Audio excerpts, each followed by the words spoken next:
5 things Christians label as sin that aren't actually sinful. Though not an exhaustive list, here are 5 areas in which Christians tend to bind the consciences of others by labeling certain things as sin when they really aren't sinful. Drinking in moderation.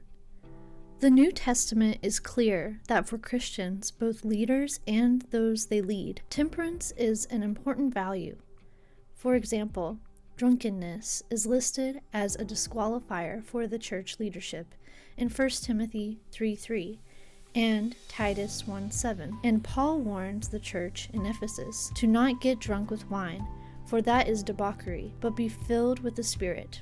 Ephesians 5:18. However, being a drunkard is not the same thing as enjoying alcohol in moderation. In fact, the Bible seems to view wine, the most common alcoholic beverage of the time of its writing, as morally neutral, if not an outright blessing. Jesus' first miracle, as recorded in John 2, was to turn water into wine at a wedding celebration, and after the party was long underway and partygoers had already been drinking for some time. Jesus also used wine as an illustration in a parable in Luke 5:36 through 39, and was even wrongly accused of being a drunkard himself for not maintaining a strict lifestyle of asceticism and teetotalism in Matthew 11:19 and in Luke 7:33 through 34. But teetotalism isn't a universal command that God has ever given for the church at large. A Christian is no less faithful to Jesus by virtue of enjoying a beer, cocktail, or a glass of wine with dinner or at a gathering with friends. Strong emotions. To be sure, a Christian's thoughts and emotions often war against their better impulses. This is why Paul urges Christians to take every thought captive to obey Christ. 2 Corinthians 10:5. Our thoughts and emotions, left unchecked and unregulated, can lead us to some very dark and sinful places.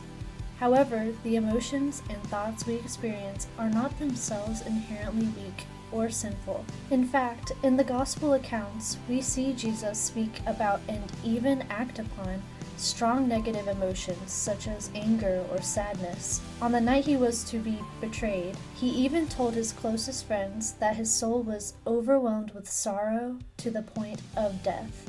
Matthew 26:38. When it comes to mental health, we need to be incredibly careful never to characterize it as a sin issue. Too often, that is exactly what we have done.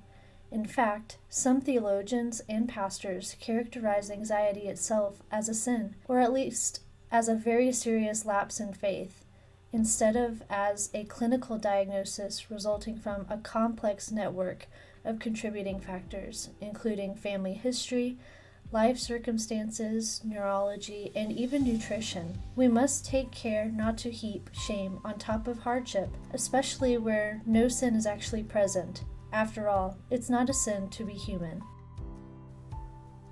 Dancing. Unlike drinking or expressing strong emotions, the Bible has little to say by way of warning about dancing. In fact, it often speaks positively about it. For example, Solomon encourages us that in life there is a time to dance. Ecclesiastes 3:4. Likewise, the psalmists encourage dancing when offering praise to God. For example, in Psalm 149:3 and Psalm 150 verse 4. The impulse to avoid dancing is probably owing to the belief that wherever dancing is present, heavy drinking and promiscuity are not far away. And to be sure, this is certainly true in the nightclub scene. Nevertheless, fear of possible impropriety has led to prohibitions on dancing from certain churches and Christian institutions. In fact, many Christian schools and universities have strict no dancing policies to this day. Now, some Christians may have previous associations with dancing that trigger memories and temptations that they wish to leave in the past, and I would never want to shame anyone for doing what is most prudent for their own spiritual health. But if that isn't you, let me encourage you with the words of Canadian pop band Men Without Hats. You can dance if you want to. Violating the Billy Graham rule. To provide some history, As the famous evangelist Billy Graham sought to bring the message of Jesus to as broad an audience as possible, he wanted to ensure that his traveling preaching ministry was not derailed by a sexual scandal, especially at a time when traveling preachers were somewhat notorious for just that. As such, Graham instituted a personal rule whereby he would never be alone in a room with a woman who was not his wife, whether for a personal interaction or a business meeting. His entire team adopted the rule, and eventually it became the gold standard not only among Christian leaders but evangelicals as a whole. While we must recognize that being above reproach is a sacred and solemn calling for all Christians, and particularly Christian leaders, the Billy Graham rule is not actually a biblical mandate. Holding to different convictions on non-essentials. This one isn't something that most Christians would say is a sin per se, but some do feel that holding to convictions on non-essential aspects of the faith that differ from their own theological tradition makes someone somewhat less Christian than they are. One example where such an attitude can be present is the debate between Calvinistic understanding of salvation, wherein it is believed that God unconditionally elects certain people to come to repentance and saving faith, irrespective of their own volition, and Arminianism, or Wesleyanism, which argues that humanity has free will and can choose to accept the universally offered gift of grace in Jesus. Both views of salvation fall within Orthodox Christian teaching.